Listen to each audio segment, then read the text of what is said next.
What was a huge trend that everyone forgot about?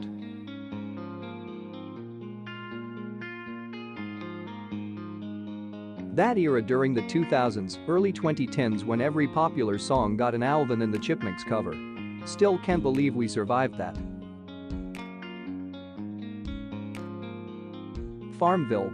All of my aunts let their young children create Facebook accounts just so they could send themselves gifts through them. My Facebook feed used to be full of pictures of everyone's farms.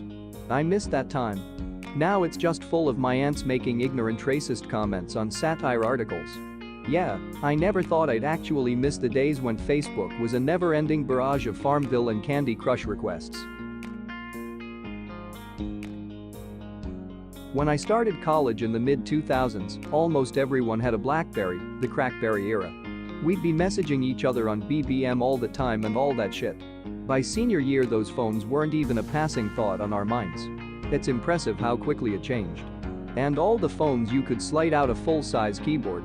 It felt like such an upgrade not to have click to buttons several times for one letter, though I did get super quick at texting using them and felt so accomplished I could do it without looking down. Hypercolor shirts. The ones that change color when you wear them. You weren't anyone unless you had one. Now, no one remembers. Oh, I remember. They made socks too, and guys used to try to grab boobs so their handprints would show up on the shirts. I had a shirt as a young girl that was scratch and sniff apples. On my chest area. It was made in sizes for 9 to 12-year-old girls.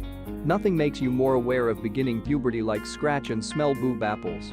Yeah, I'm pretty sure whoever designed that should be arrested. Flappy Bird.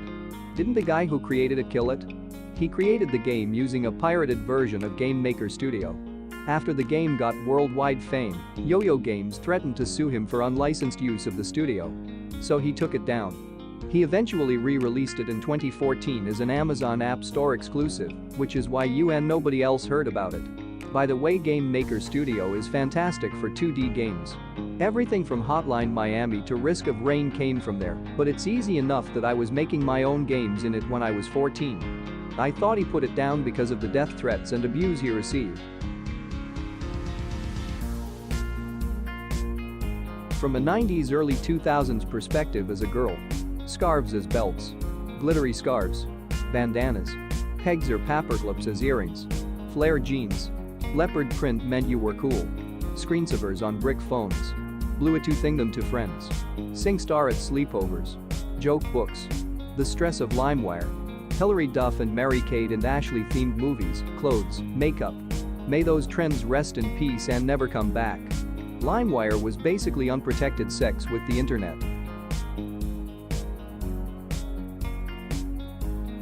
Pokémon Go playing with thousands of people in Central Park in the first few weeks was amazing. Everyone walking around like actual trainers asking each other where they got such and such Pokémon was crazy. I lived in an apartment complex that had a nice park and walking trail when Pokémon Go came out. I used to go on walks every day at the trail, and when the game released, I saw so many people out and about playing it. It was exciting to see them, and I remember I just could not stop smiling about it. I live in a college town, and we all accidentally took back the night. There were just so many people out that these public places, often inhabited by shady characters trying to look intimidating, were just flooded with people in mixed pajamas and day clothes, politely socializing while playing. It was one of the most wholesome trends I have ever experienced or read of.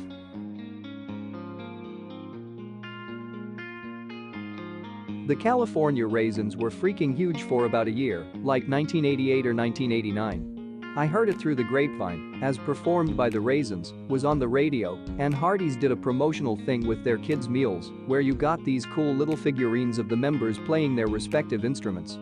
I had quite a few of them. Remember that Climation Christmas special with the Raisins? Gasp. My dad recorded that for new when I was like 3 or 4, I think. Maybe younger. Anyway, I watched that tape every Christmas until the tape got shitty around 2006. I was 16, it was just tradition at that point. The best part was seeing how much the commercials changed over 15 or so years.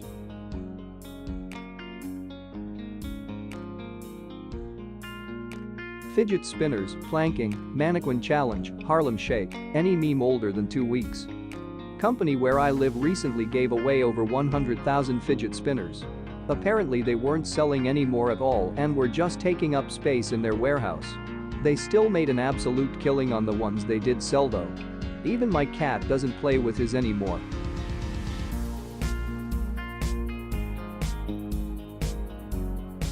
Fraping someone on Facebook.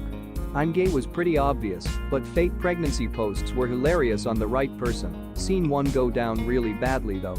The best one was changing their birthday, so they got lots of happy birthday messages on some random day though. Which reminds me of the trend of putting a rainbow flag tint on your profile image. Virtually everyone did it. Or tagging themselves as safe during the Paris attacks, despite the fact they live nowhere, somewhere between how can I make this international tragedy about me? And Facebook put a new button on my screen, what happens if I press it? This one made me laugh so hard just now, it's so true. I never understood it. I was like, Dave, you're in Arizona, we know. Thanks for watching. If you liked what you saw, please subscribe and like.